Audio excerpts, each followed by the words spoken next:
안녕하세요. 리엠파트너스 이승재 대표 변호사입니다. 안녕하세요. 엄민지 변호사입니다. 요새 코로나19로 인해서 경제가 많이 위축되면서 보험 사기를 업으로 하는 분들도 많아졌다고 합니다. 이런 경우에는 어떻게 처벌되는지 또 어떤 경우에 보험 사기로 의심받을 수 있는지 알려드리도록 하겠습니다. 이전에는 사실 자동차 보험 사기 같은 경우에는 여러 차례에 걸쳐 사고를 내서 편취 금액이 수억 원이 넘는 경우에 구속영장이 청구되곤 했는데요. 하지만 최근에는 디쿵알바 같이 렌터카를 이용해서 자주 사고를 내고 또 이렇게 사고를 내는 방법을 알려주는 보험 사기 슈퍼 전파자에 대해서는 편취 금액이 아주 많지 않다고 하더라도 엄벌에 처해지고 있습니다. 최근 SNS로 보험 사기에 가담할 사람들을 모으고 이들을 태워서 보험 사기를 낸 후에 이런 보험 사기의 방법을 다시 여러 명에게 알려주는 종류의 보험 사기가 최근 증가하고 있는데요. 저희 로펌에서도 최근 이 슈퍼 전파자로 지목돼서 수사를 받는 사람을 변호해서 구속영장 청구를 기각시키기도 했습니다. 네, 이 사람들은 상대적으로 경미한 위반을 한 차량을 찾아가서 일부러 사고를 내고 이에 따른 보험금을 받는 게 일반적입니다. 저희 로펌에서 담당했었던 사건도 그랬지만 사실 편취 금액이 아주 많지는 않다고 하더라도 피해자가 이런 범행 방법을 여러 명에게 가르쳤다는 점 때문에 구속영장이 청구됐었습니다.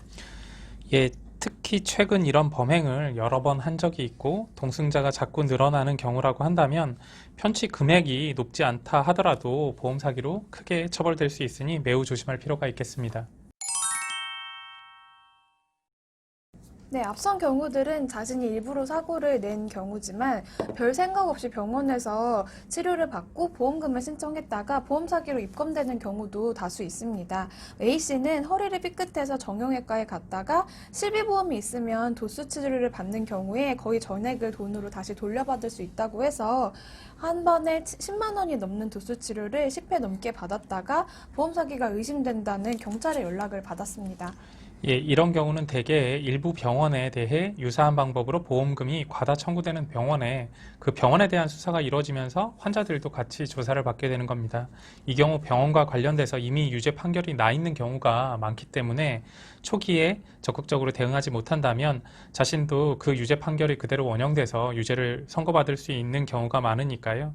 다소 그 처벌 수위가 벌금 등으로 경미하다 하더라도 꼭 수사기관에서 연락을 받았을 때부터 변호인의 도움을 받을 필요가 있겠습니다. 네, 도수 치료뿐만 아니라 마늘 주사, 배국 주사 같은 주사들은 치료의 목적 없이 미용 목적 등으로 맞은 것이 확인된다면 이런 것들도 나중에 보험 사기로 처벌받을 수 있기 때문에 병원에서 이 주사들을 치료를 목적으로 권하는지도 확인하실 필요가 있겠습니다.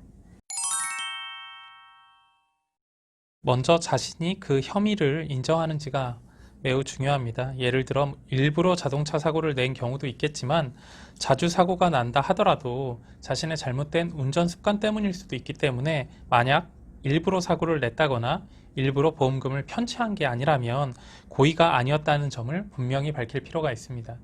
네, 그래서 경찰에 전화를 받으셨을 때는 자신에 대한 처벌 수위가 어느 정도인지를 미리 예측할 수 있도록 하기 위해서 보험 사기의 수법, 편취 금액, 언제 조사를 받을지 여부 정도는 먼저 경찰에게 확인을 하시고 이런 점들을 잘 확인하신 다음에 변호사에게 상담을 받으시는 게 좋겠습니다.